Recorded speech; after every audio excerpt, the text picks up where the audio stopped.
Bonjour à tous et à toutes, auditeurs, auditrices, téléspectateurs, téléspectatrices.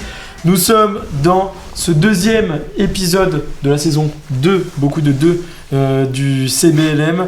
Je suis encore avec mes deux collègues de toujours, j'ai envie de dire, mes deux très beaux garçons à côté de moi là. Aïe aïe aïe aïe. Je vais commencer par celui qui est en full black.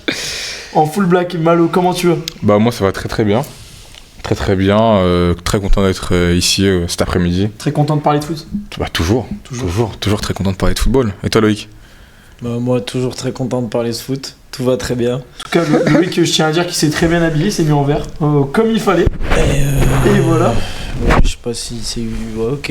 Et voilà, prêt pour une émission, on les enchaîne, donc parfait. Ouais, on les enchaîne.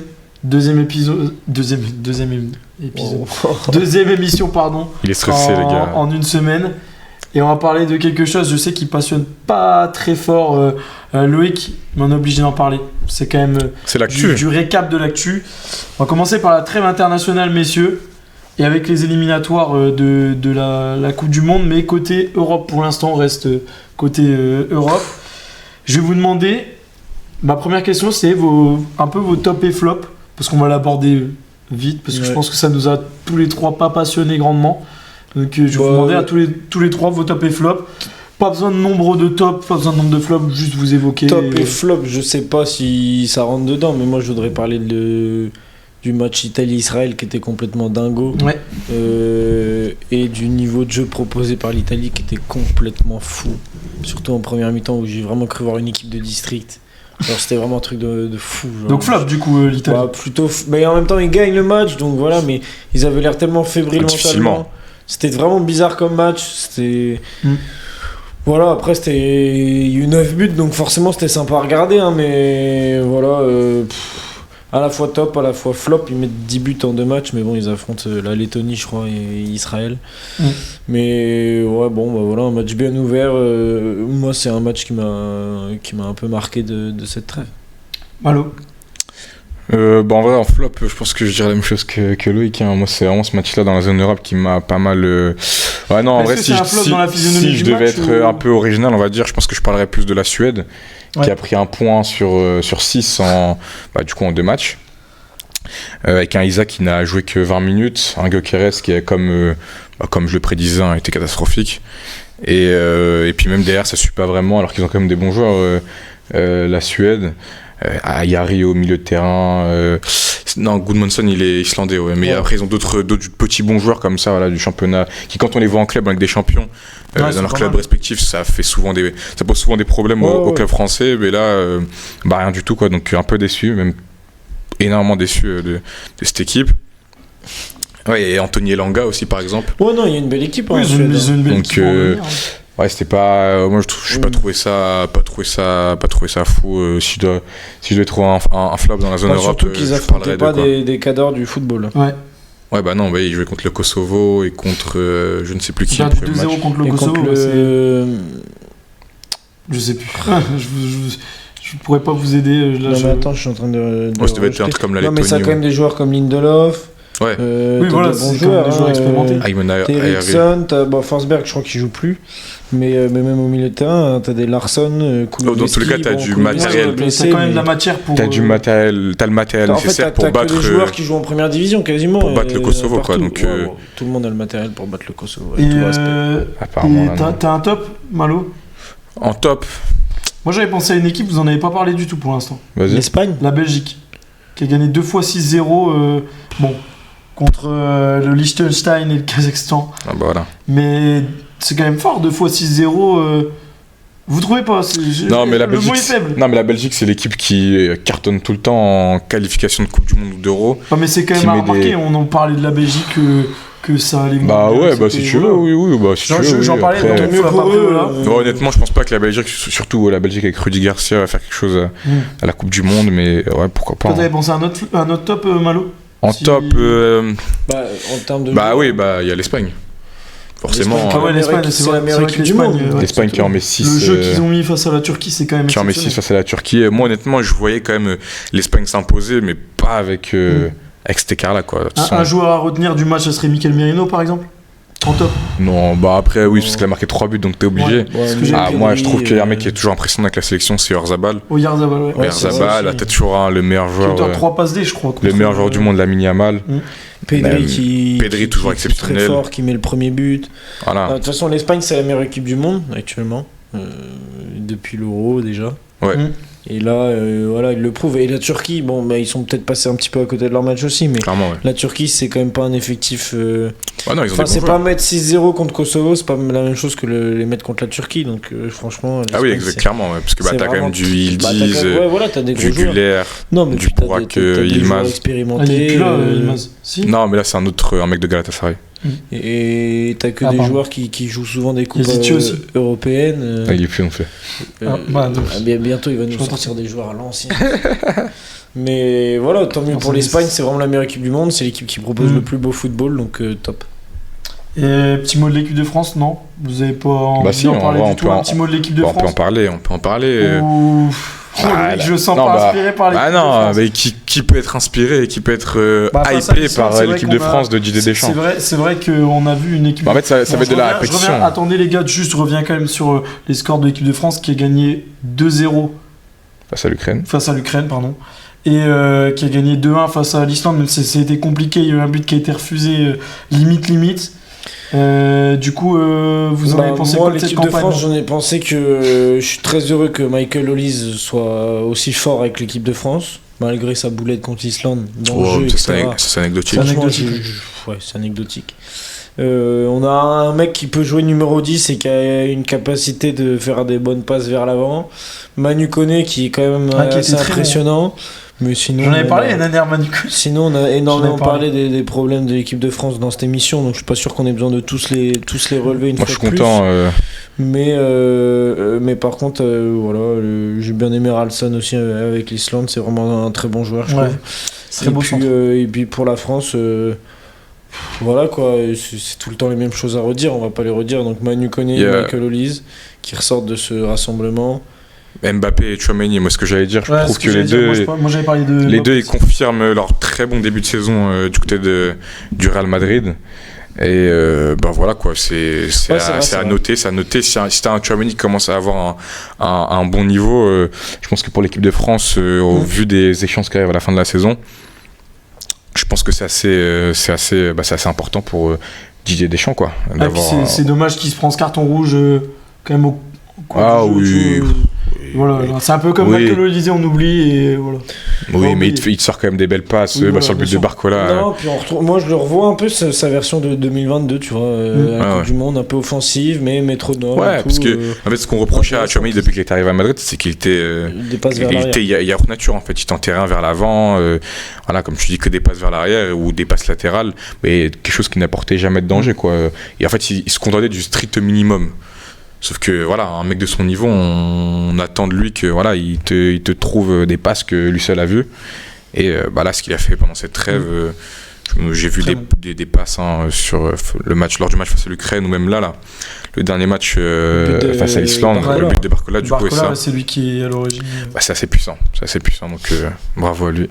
Et Mbappé, je tiens à revenir quand même, Mbappé qui dépasse du coup Thierry Henry en termes de buts en sélection, qui devient du coup deuxième meilleur buteur de l'équipe de France avec 52 buts et qui est vraiment très très proche maintenant du record d'Olivier Giroud. Pas de commentaires là-dessus. Ils veulent dépasser avant la Coupe du Monde là, je pense quand même, parce que j'espère pas, mais tu veux pas argumenter dessus? Non, rien à dire, j'aime bien Giroud, j'aimerais bien qu'il garde son record un peu longtemps, mais de toute façon on sait qu'il va être dépassé par Mbappé. Et voilà, il y a toujours plus de matchs de toute façon, donc forcément. À tout moment, notre petit Giroud, on sait pas, grosse perf à Lille, il revient nous mettre un ou deux coups de casque avec l'équipe de France. Non, il a dit que. Non, il reviendrait pas, il a dit. Mais oui, après, voilà, déjà le fait que Giroud ait eu ce titre pendant un certain temps, j'en suis très content, il l'a mérité. Et voilà, Mbappé est quand même un joueur d'une qualité supérieure, donc c'est normal.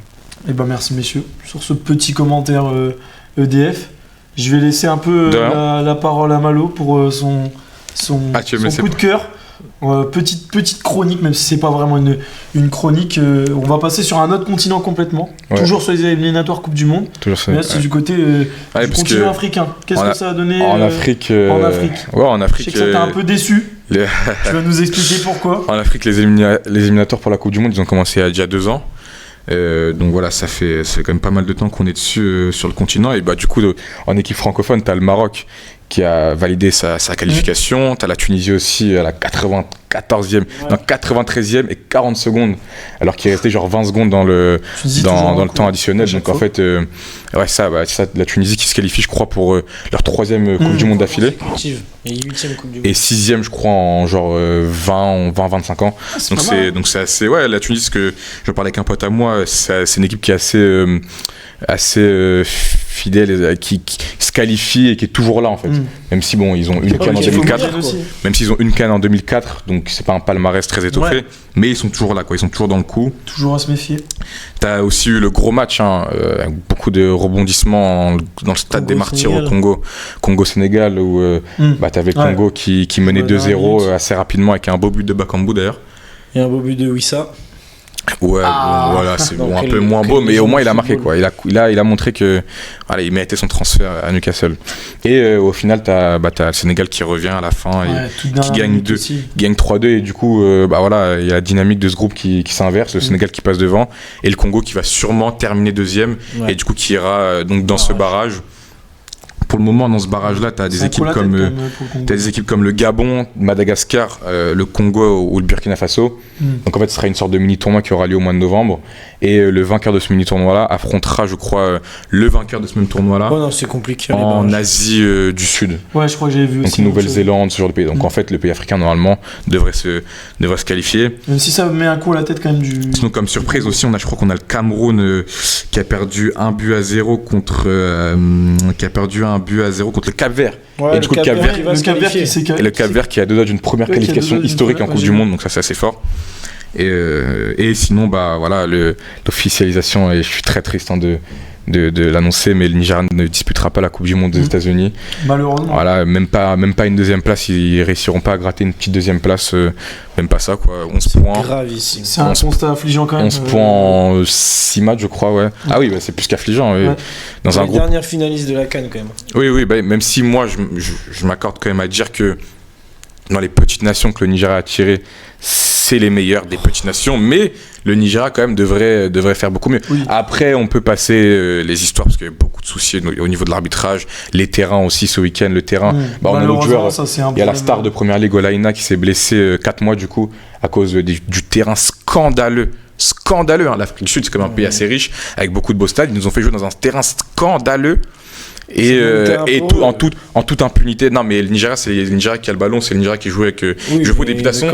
L'Afrique du Sud n'avait pas gagné ce match-là, donc pour eux, détruire le match avec beaucoup beaucoup d'arrêts de jeu, en se roulant souvent par terre, tout ça, voilà, c'est ce qui s'est passé en fait ce mardi. Bon, du coup, le Nigeria a fait. C'est une équipe très piégeuse.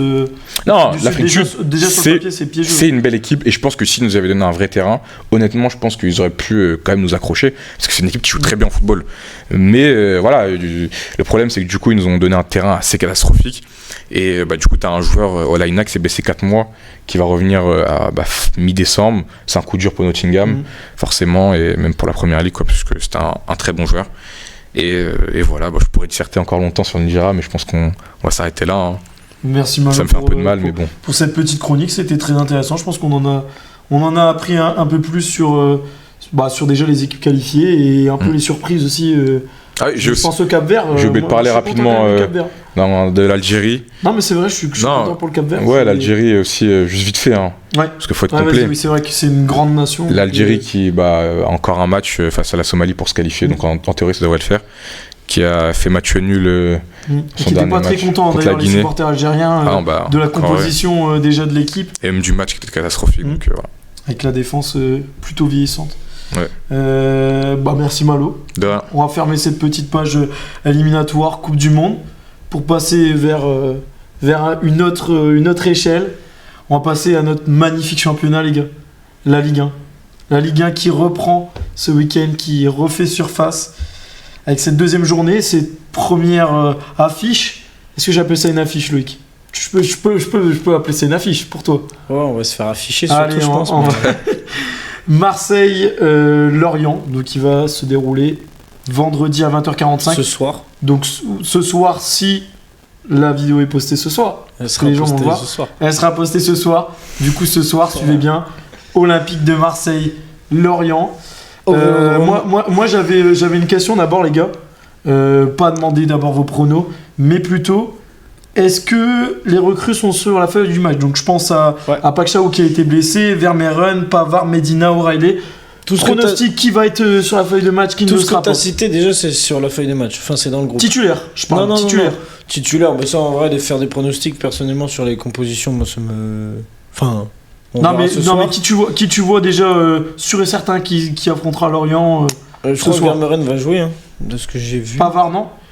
Je sais pas, on verra. En vrai, ça c'est les choix du coach, ça dépend de leur état physique, de leur intégration, etc. Moi j'ai envie de m'intéresser au match, quoi, plutôt, mais je pense que le match, il y a malheureusement, je suis fervent supporter et ce soir je serai derrière mon équipe à 1000%, mais je pense qu'on a très très peu de chance. On a un effectif qui est moins bon que celui qu'on avait en Ligue 2 à mon goût.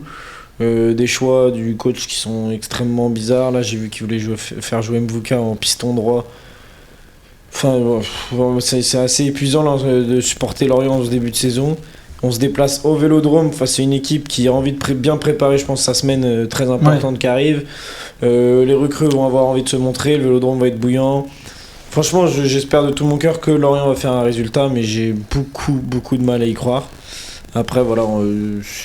Mais est-ce que t'espères pas aussi, enfin, pas espérer, mais c'est un grand mot, mais est-ce que, à l'image de moi quand j'ai vu Lyon-Marseille, est-ce que t'imagines pas un faux pas de Marseille, ça peut arriver, hein. Ça peut arriver, à domicile aussi, ça leur arrive d'ailleurs, mais. Enfin, pas espérer, mais. Il faut quand même, je pense que l'équipe adverse propose des choses et une solidité défensive minimum dans ce genre de scénario. Ce qu'on ne propose pas du tout à Lorient pour l'instant. En plus, le match est au Vélodrome. Match est au Vélodrome. On a recruté Bamo Meïté. Peut-être que ça va nous aider un peu et que Talbi, ça va le remettre la tête à l'endroit. Mais j'ai du mal à sortir des choses où je me dis, ok, on va gagner ce match. On va gagner, c'est sûr. Malo, toi, moi, honnêtement, l'intérêt de ce match-là, je le vois. Pour les perspectives de Ligue des Champions, c'est ça, à voir ce que je précise juste avant que tu interviennes, le match entre Marseille et le Real de Madrid, donc Marseille qui se déplace à Madrid, au Bernabéu, mardi, du coup. Je te laisse finir sur ce que tu disais. Ouais, c'est ça, en fait, on a l'Olympique de Marseille qui, dans un premier temps, avait fait ce que beaucoup d'observateurs appelaient un gros mercato. Au final, les équipes qui ont été alignées par De Zerbi au mois d'août, avec tous les mouvements qu'il y a eu lors de la dernière journée de mercato, je pense qu'il y a beaucoup de joueurs qui feront leur premier match ce soir. Ouais. Je pense à Pavard, Pakshaw qui avait déjà été recruté, mais du coup, ce soir, je pense que ce sera peut-être le moment pour lui d'enfin démarrer. Au milieu de terrain, on avait parlé du Belge, Vermeeren, Vermeeren. Ancien de l'Atlético et du PSV. Voilà, dans Leipzig. Atlético aussi. Mais PSV aussi, il a été au PSV. Ah ouais? Ouais. Okay, sa première avant Leipzig, c'était PSV. Ah ouais, c'est vrai. Ouais, donc il y a beaucoup de joueurs qui feront leur première ce soir. Pour moi, l'intérêt du match, vu que, avec tout le respect que j'ai pour Lorient, mais bon. Surtout Lorient cette année, en fait. Au-delà de ça. Ouais, c'est ça. On a vu ça face à Lille, c'était pas fou, quoi. Mais voilà, pour moi, l'intérêt de ce match-là, il réside dans ça, quoi. Voir ce qui était travaillé peut-être pendant la trêve. Parce que là, l'OM, leur début de saison, il est pas fou, quoi. Ils sont 10e, je crois, quelque chose comme ça. Ouais, donc, voir ce qui a peut-être été, voir si le staff de De Zerbi ont peut-être réussi à cibler les problèmes pour du coup s'améliorer en perspective de la Ligue des Champions. Parce que moi, je sais pas ce que vous entendez de l'Olympique de Marseille en Ligue des Champions, mais si ça sort pas si ça finit pas dans les 24, pour moi ce sera une très grosse déception. Ouais. Quand tu sais que l'année dernière Brest est sorti et a fait partie des 24 meilleures Brest, équipes. Il y avait un petit nuage et tout. Oui, pourquoi l'OM n'aurait pas ce nuage-là? Parce que l'OM devrait avoir ce nuage-là. C'est un petit club. L'OM, ils seront plus attendus que Marseille. Oui, ils ont fait un mercato pour, justement. L'OM aura un plus gros groupe que Brest, largement un plus gros tirage. Et puis Monaco l'année dernière, Monaco, Lille, tout le monde est sorti l'année dernière. Ils vont sortir les 24. Ah non, ils doivent être. Non, moi c'est même pas, moi c'est pas de l'espérance. Moi c'est pour moi. Voilà, à un moment donné, l'Olympique de Marseille. De toute façon, les supporters à Marseille sont durs avec leurs joueurs et je pense qu'ils seront d'accord avec moi. Ils ont largement l'équipe. Oui, je suis d'accord. Ils doivent aller chercher, c'est au moins la 24e place. Je suis d'accord, mais connaissant Marseille, moi je te demande pas, je te dis pas qu'il faille faire un pronostic ou non. Je me rappelle même plus de leur calendrier. Mais ce que je veux dire, c'est qu'ils doivent y aller. Ils doivent y aller contre les petits, contre les équipes qui font partie du chapeau 4, ça doit prendre 6 points. Il y a un problème au milieu de terrain. Ouais, oui, et pourtant ils ont pas mal recruté. Il leur manque un gros joueur au milieu de terrain, qui était Rabiot pour moi. Mais bon. Non, mais pas en tant que 10. S'il avait joué en 6-8. Ouais, mais il jouait pas 6-8, donc. Il aurait joué 6-8. Bah, je suis pas sûr. Mais si, parce que Angel Gomez, il aurait joué plus haut. Ouais, bah, je pense pas. Enfin, en tout cas, depuis le début de saison, c'est pas ce qu'on voyait, mais après, ça aurait peut-être pu évoluer. Mais ça faisait 1 an et demi que c'était comme ça. Après, c'est vrai qu'Angel Gomez n'était pas là. Ouais. Mais moi, de ce que j'avais lu dans les projets, c'était de faire redescendre Rabiot avec Hochberg et mettre Angel Gomez plus haut. Là, ça aurait été solide. Parce qu'en plus, même à Lille, il jouait plus en porteur de gourde, en meneur de jeu reculé. Angel Gomez, il jouait pas 10. Ouais, mais bon, il jouait quand même. Donc, en vrai, ça fait longtemps qu'il a pas joué comme ça, quoi. Ouais, mais bon. Du coup, même si ça va faire mal à Loïc, petit prono quand même, un petit score à donner pour Marseille-Lorient. Moi, malgré tout, voilà, c'est un prono. Donne quand même un but pour ton équipe. Non, c'est pas un but, je vais dire 2-1 pour Lorient, tu vois. Mais... Ah ouais. T'es pas objectif. C'est un prono. Ouais, le suivez pas. Par contre, suivez-moi en ce moment. Moi, je suis très très chaud sur Winamax. C'est un prono du cœur. Vous pouvez être parrainé par Malo.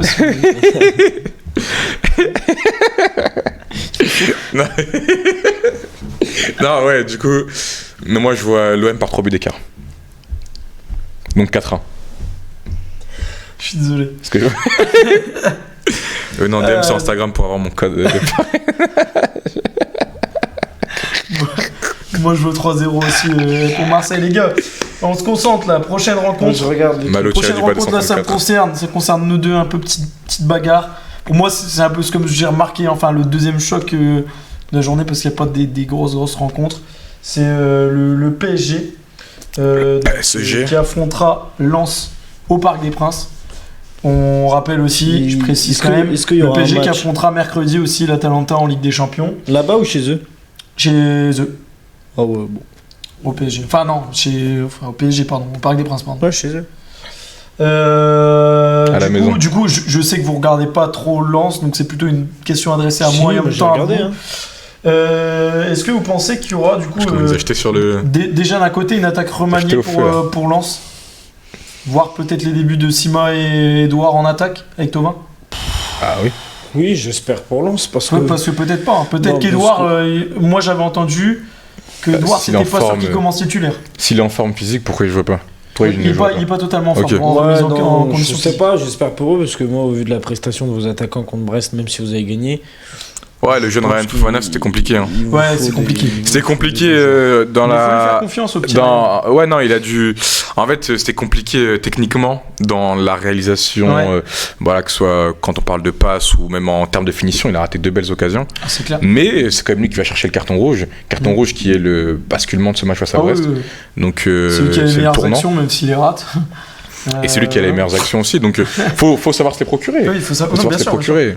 Et en soi, après c'est ça que c'est pas facile non plus de gérer, enfin de réussir à résoudre ce type de problème technique quand tu les as. Souvent, quand tu les as dès le début, tu les as jusqu'à la fin. Après, voilà, dans l'immédiat, je pense que ce soit bien quand même qu'un gros attaquant comme Hudson-Edouard soit arrivé. Ça te décharge un peu de pression aux jeunes de 18 ans, 19 ans. Ouais. Truc comme ça. Ouais, voilà, de toute façon, oui, c'est ça. Il y en a pas d'autres qui sont plus vieux, à part si Saïd. Peut-être une option de remonter un peu plus Saïd et. Ouais, pourquoi pas, ouais. À voir. Bah, ça, t'as. Enfin, jouer en 9 Saïd et du coup ne plus jouer. T'as quand même de bons joueurs du côté du RC Lens cette saison, donc c'est pas mal en vrai, je trouve. Et de l'autre côté. Gourlian a fait un bon taf. On a Doué et Dembélé, du coup, qui sont forfaits. Qui sont out. Dembélé pour 6 semaines et Doué 4 semaines. On peut en parler quand même de ce débat-là, il n'y a même pas, je pense qu'il n'y a même pas de débat donné. Alors. Quel compo vous voyez du coup en attaque pour remplacer Doué et Dembélé? Je pense que t'as des Barcola, t'as du Vara, t'as du Gonzalo Ramos. Voilà, c'est ça que j'attendais. Ouais. T'as ce qu'il faut. Hein. Ah oui, moi j'en attends beaucoup de Ramos. Hein. Je suis pas très inquiet pour le PSG. Réserver d'autres joueurs pour essayer de. Non, mais il y a des mecs qui doivent jouer. Gonzalo Ramos, il a quasiment pas joué la saison dernière. Oui, voilà. Il a pas joué. Il a pas joué avec le Portugal où très rapidement, là, faut qu'il joue ce soir 90 minutes. Qui marque. Après aussi ça dépend, mais ouais je pense que Gonzalo Ramos jouera après. Voilà, on sait pas ce que peut sortir de son chapeau Luis Enrique. Je sais pas, peut-être pourquoi pas un Barcola en 9 et Mbaye sur le côté gauche ou Mbaye à droite et puis Kvaratskhelia à gauche ou un Mayolo pourquoi pas qui peut jouer aussi ailier gauche. Donc ouais non à voir, mais bon moi je pense que voilà il mettra quand même les gros ce soir, et puis si un Mayulu, un Mbaye rentre et qui performe, pourquoi pas être titulaire plus tard. De toute façon c'est dans ce genre de moment là que les jeunes doivent se montrer. J'espère vraiment voir Ramos moi, parce que quand il a eu ses chances il a quand même montré qu'il avait un non moi je suis d'accord potentiel, et donc c'est compliqué quand même hein, souvent, et donc j'espère vraiment le voir, et je pense qu'en plus il marquera sûrement. Je pense aussi. Elle est à combien la cote de Ramos? Je sais pas. Mais ouais, voilà. Enfin, Barco, là, Gvara et Ramos. Barco, on va faire des... Je suis fatigué. C'était très drôle. Je suis fatigué.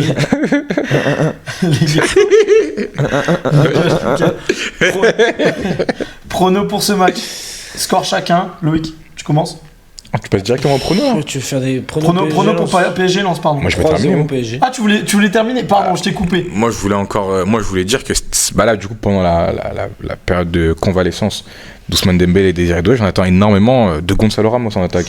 J'en attends énormément de Gonzalo Ramos, mais également. Ouais, tu l'as déjà dit aussi, ouais. Non, mais je l'ai pas avec tout le respect. Non, mais je l'ai pas assez appuyé, mais aussi un autre joueur. Moi cette saison, j'aimerais beaucoup qu'il explose. C'est Monsieur Bradley Barcola. Monsieur Bradley Barcola qui fait énormément de différence, qui a beaucoup marqué la saison dernière en Ligue 1, qui a fait beaucoup de passes décisives. Cependant, en Ligue des Champions, moi je le trouve assez mid quoi. À la réalisation. À la réalisation. Ligue 1, là. Ouais non mais on fait. Bien sûr, tu peux. T'as parlé des blessures de Ousmane Dembélé et Désiré Doué. Oui. Donc avec tout le respect, je me permets. Je me permets de parler de Bradley Barcola à moyen terme sur ce mois de septembre. Voilà, synonyme de période de convalescence des deux joueurs comme je l'ai déjà cité avant. Et moi j'en attends énormément de Monsieur Bradley Barcola. C'est ton moment Bradley.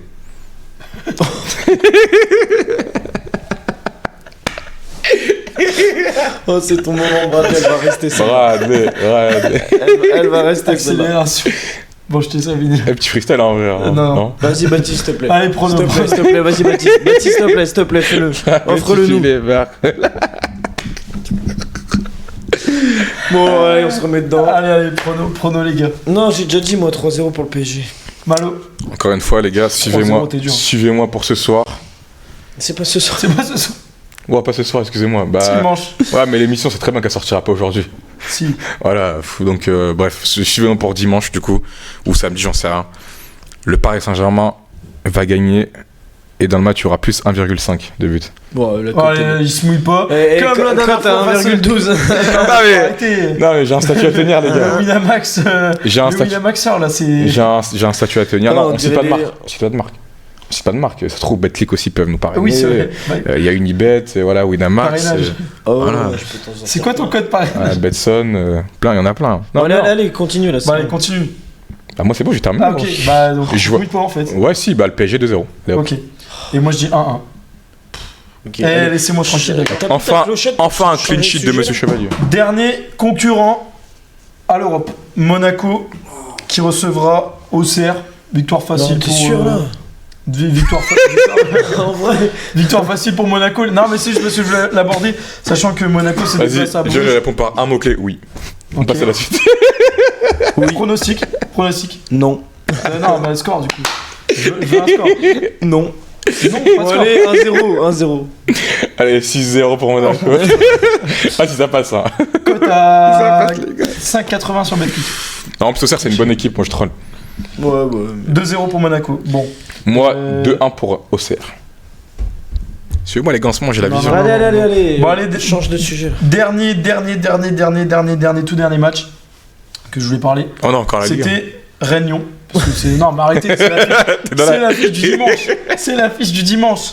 C'est la fête du dimanche. Donc, vous pensez que Lyon sera toujours invaincu après. C'est où ça, Rennes? Ouais, ça Rennes. Au Roazhon Park.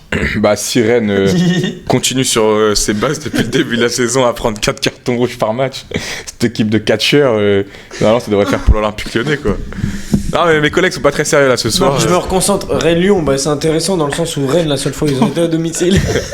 Ça a été solide contre Marseille. Wow, ça a été solide. Solide, c'est le mot.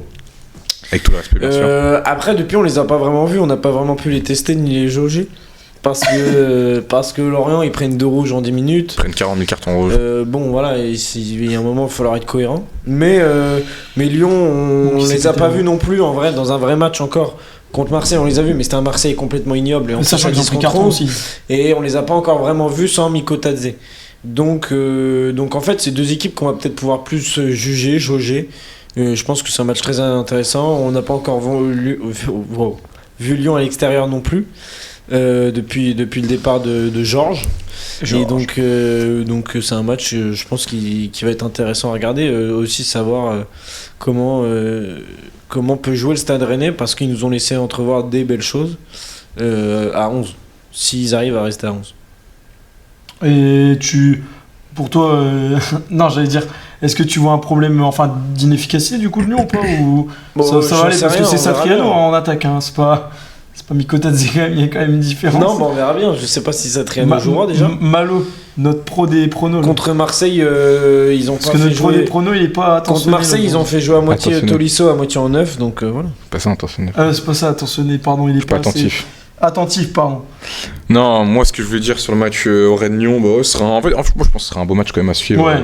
C'est des équipes qui jouent plutôt avec un beau milieu aussi. À la base plutôt bien, quoi, même si voilà, Rennes, bon. Ce que j'ai vu depuis le début de la saison, c'est pas non plus. C'était pas la hype folle, quoi. Genre vraiment, c'était pas. Enfin, tu me dis que Rennes joue, je vais pas sauter de joie, quoi. Lyon, peut-être un peu plus. Ils ont fait des bons matchs depuis le début de la saison. C'était plutôt sympa à suivre. Voilà, on va voir tout ça. En plus, je crois que Lyon joue la Coupe d'Europe. Oui. Ouais. Lyon joue la Coupe d'Europe, donc il y a quand même cet intérêt-là à suivre une équipe quand même qui joue et qui représente notre championnat en Europe. Donc ouais, à voir, Loïc il a déjà bien tout résumé, hein. On va voir après le départ de Mikotadze ce qui va se passer, et puis voilà, quoi. Bon bah autre page, on va clôturer la page Ligue. Changement de il est grave content. J'avais pensé pour la dernière partie de l'émission, on va faire un petit jeu comme d'habitude. Vous aimez bien les petits jeux? Ouais. Un petit quiz. Pas petit quiz. Pour avant la LDC, pour un peu connaître les équipes, pour un peu pronostiquer. Je vais vous demander de donner pour vous qui sera, donc je vous donne toutes les catégories, on va faire un par un, qui sera l'équipe gagnante de la LDC selon vous. Ah non, on se mouille, on prend des initiatives. Non, en vrai, avant d'aller jusqu'au mois de juin, allons jusqu'au mois de janvier. Qui finira première de la phase de ça me va. De Ligue. Ça me va. Donc qui finira première de la phase de Ligue, flop de cette phase de Ligue. Un flop, hein. Attention. Un flop. Pas plus. Non, moi. Équipe surprenante de la phase de Ligue. Ouais. Meilleur buteur et meilleur passeur. C'est parti, on commence, Loïc.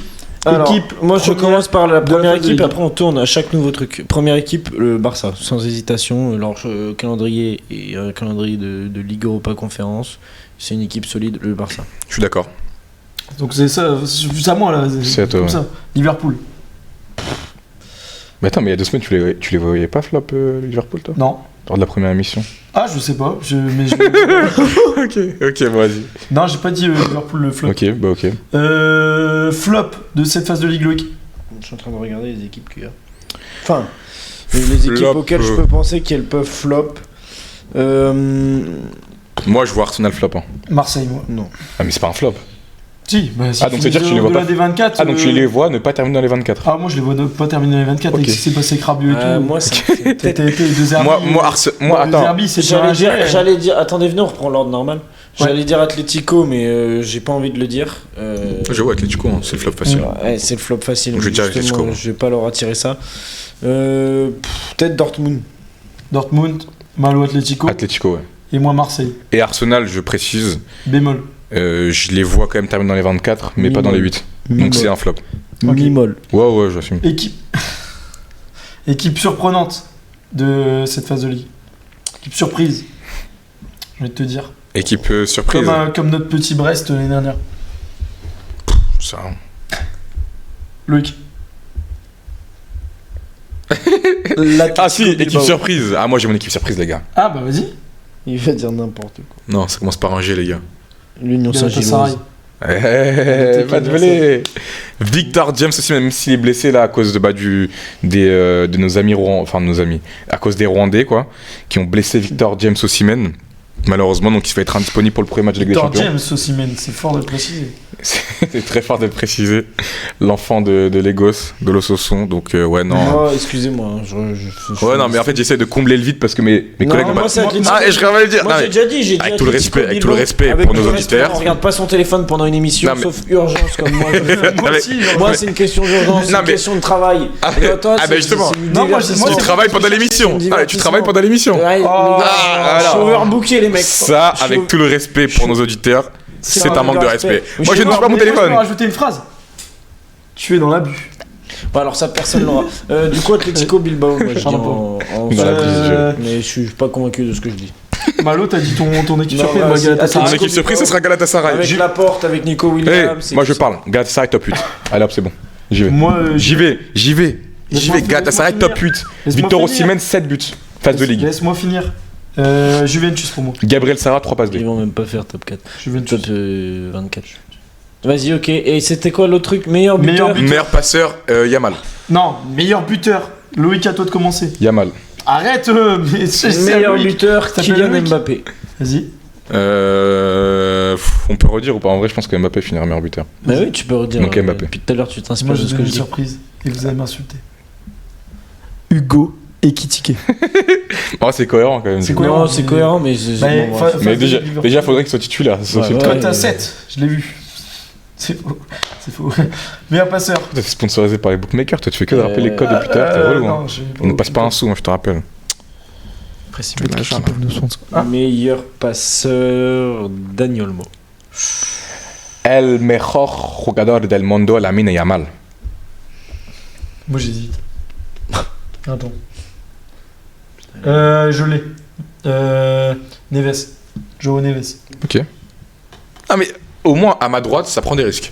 Oui. Dani Olmo, c'est pas un risque? Si, c'est un risque. Ça, c'est un très Bah, c'est un risque, mais c'est un risque un peu bête parce qu'il ne joue même pas titulaire. Risques, hein, je suis là pour trouver la vérité. Messieurs, on s'embrouille pas. C'est la fin de l'émission. Oh non! Si! C'est la fin de l'émission.